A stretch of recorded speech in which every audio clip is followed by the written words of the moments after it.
গত বছর অর্থাৎ ২০২৫ সাল বাংলাদেশের ফুটবলের জন্য ছিল অবিস্মরণীয় একটা বছর। যদিও বা আমরা এই বছরে বলার মতো কোনো ট্রফি জিতিনি, তেমন সিগনিফিকেন্ট আমাদের কোনো অর্জনও নেই। তারপরও যদি এই বছরটা কেন স্পেশাল ছিল বাংলাদেশের ফুটবলের জন্য সেটা আসলে বলার অপেক্ষা রাখে না।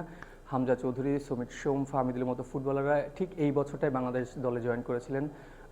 ভারতকে বিশ্বকাপ বাছাই, এএফসি এশিয়ান কাপ বাছাই দিয়ে ভারতের ম্যাচ দিয়ে শুরু হয়েছিল। যদিও আমরা সেই ম্যাচটা ড্র করেছি, তার পরবর্তীতে বছর শেষ করেছিলাম সেই ভারতকে হারিয়ে। ২০২৬ নতুন বছর বাংলাদেশের জন্য হতে পারে লাকি একটা বছর, কেননা এই বছরই হওয়ার কথা সাফ চ্যাম্পিয়নশিপ। যেই সাফ চ্যাম্পিয়নশিপটা বাংলাদেশ এই মুহূর্তে বলা হচ্ছে, যেহেতু আমি নিজেও একজন স্পোর্টস রিপোর্টার, ফুটবল নিয়ে কাজ করি, সেই অভিজ্ঞতা থেকে বলতে পারি এই বছর যদি সাফটা হয় এটা জয়ের জন্য বাংলাদেশই সবচেয়ে বড় দাবিদার। কারণ আমরা সাম্প্রতিক সময় দেখেছি দক্ষিণ এশিয়া রিজিয়নে যেই যতগুলো দল খেলে, ৬-৭টা দল খেলে, যদিও বা পাকিস্তান রেগুলার খেলে না, তারা নিষেধাজ্ঞার মধ্যে রয়েছে।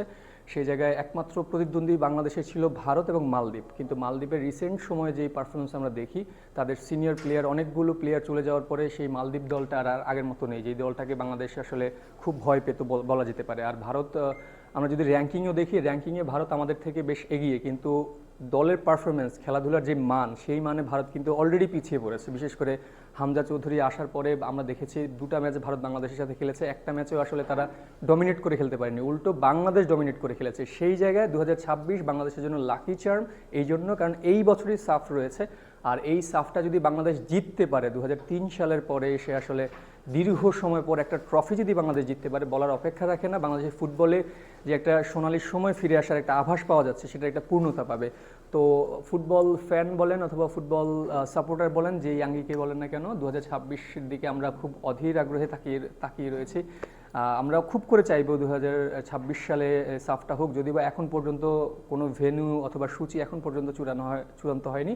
তবে ভালো কথা হয়েছে যে বাংলাদেশ ফুটবল ফেডারেশন এরই মধ্যে সাফ আয়োজনে আগ্রহ প্রকাশ করেছে। যদিও বা অর্গানাইজাররা তাদের পৃষ্ঠপোষক বলেন অথবা অন্যান্য স্টেক হোল্ডারদের সাথে আলোচনা বসে তারা সিদ্ধান্ত নেবেন যে এই সাফটা কে আয়োজক হবেন, কবে হবে, কোথায় হবে। যদিও একটা শঙ্কার জায়গা রয়ে গেছে, ২০২৬ সবাই জানেন ২০২৬-এ অনেকগুলো ওয়ার্ল্ড কাপ হবে, হকি ওয়ার্ল্ড কাপ রয়েছে, ক্রিকেট টি-20 ওয়ার্ল্ড কাপ রয়েছে, তবে সবচেয়ে বড় ওয়ার্ল্ড কাপ যেটা ফুটবল ওয়ার্ল্ড কাপ রয়েছে, সেই ওয়ার্ল্ড কাপের কারণে সাফের আগ্রহটা কিছুটা কমতি থাকতে পারে। কিন্তু এই রিজিয়নে মানুষের যে ফুটবলের যে নবজাগরণ শুরু হয়েছে, বিশেষ করে বাংলাদেশের, সেই আগ্রহের কেন্দ্র থেকে এবারের সাফটা হওয়ার সম্ভাবনাও একেবারে উড়িয়ে দেওয়া যায় না। আর আমরাও চাইবো যে বাংলাদেশে বিশ্বকাপের বছরে সাফ খেলুক এবং এই সাফের ট্রফিটা দীর্ঘদিন পর আবারও আমাদের এই লাল সবুজের বাংলাদেশে ফিরে আসুক।